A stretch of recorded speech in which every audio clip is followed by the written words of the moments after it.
j'espère que vous allez bien. Aujourd'hui on se retrouve dans une nouvelle vidéo qui sera une story time. Voilà, c'est vraiment la mode en ce moment. Donc je vais vous raconter comment j'ai fini dans un état catastrophique.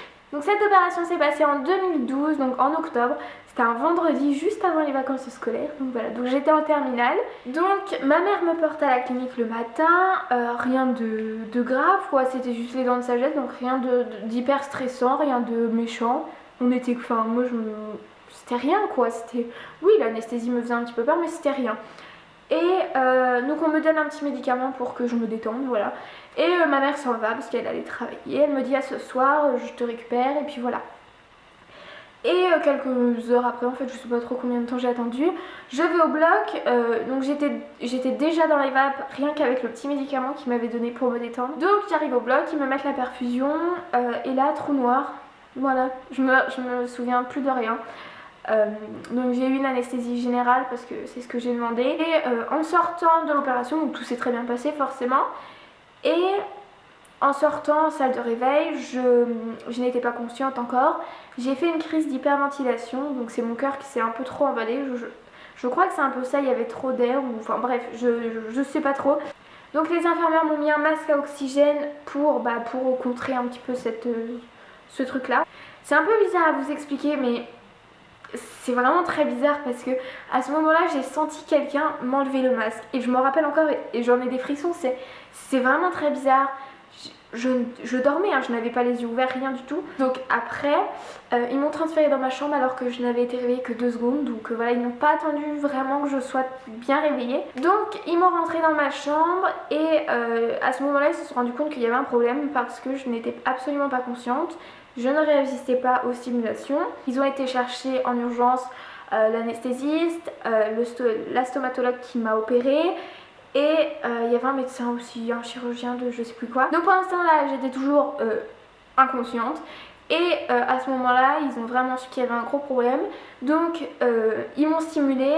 J'ai commencé à réagir un petit peu. Mais dès que on ne me parlait plus, hop, j'étais plus là. Voilà. Et j'avais énormément de mal à comprendre. J'entendais un peu les gens mais je n'arrivais pas à me réveiller, je n'arrivais pas à ouvrir les yeux. Ils ont décidé de laisser une infirmière en tout temps avec moi pour me stimuler. Ils ont commencé à parler de m'envoyer dans un hôpital beaucoup plus performant parce que là c'était juste une clinique. En fait c'était bizarre, je n'arrivais pas à ouvrir les yeux. J'entendais ce qu'on me disait parce qu'il y avait une infirmière qui était hyper gentille avec moi et je me souviens de quelques paroles mais je n'arrivais pas à l'écouter, je n'arrivais pas à ouvrir les yeux. Donc vers 4-5 heures ma mère arrive de son travail, toujours paniquée, elle savait pas quoi faire. Les médecins lui disent écoutez madame, on peut pas vous la laisser parce que si elle reste inconsciente autant, elle peut avoir des dégâts, donc on va la garder. Sachant que c'est une clinique qui est ouverte que du lundi au vendredi.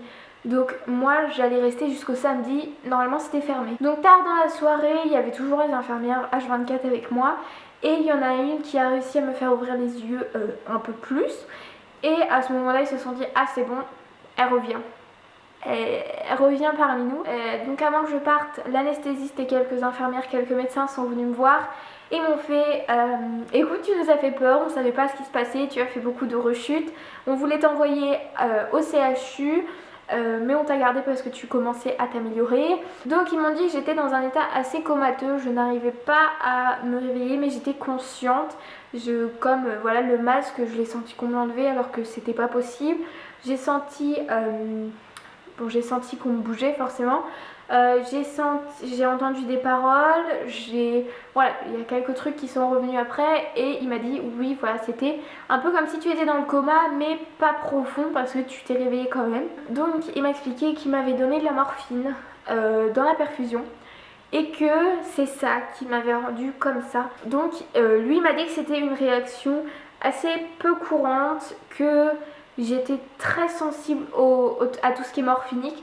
J'en avais eu une toute petite dose, vraiment rien du tout. Et donc du coup il m'a dit écoute essaye de ne jamais reprendre de morphine. En fait j'ai eu cette aventure avec la morphine mais j'ai vu plusieurs médecins après qui m'ont dit bah non en fait c'est peut-être pas une allergie, c'est peut-être juste une réaction normale que certains patients ont.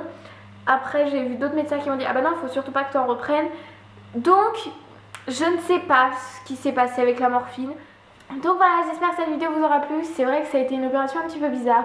Normalement c'est une opération toute simple et elle s'est transformée un peu en cauchemar, hein. Vraiment j'ai encore les sensations de sentir les infirmières me toucher, tout ça, c'est assez bizarre. Et cette sensation là d'entendre mais de pas pouvoir se réveiller, c'est vraiment étrange, ça fait peur vraiment et je la ressens encore. Donc n'hésitez pas à me laisser en commentaire si vous aussi vous avez des petites histoires à me raconter un peu bizarres ou malchanceuses.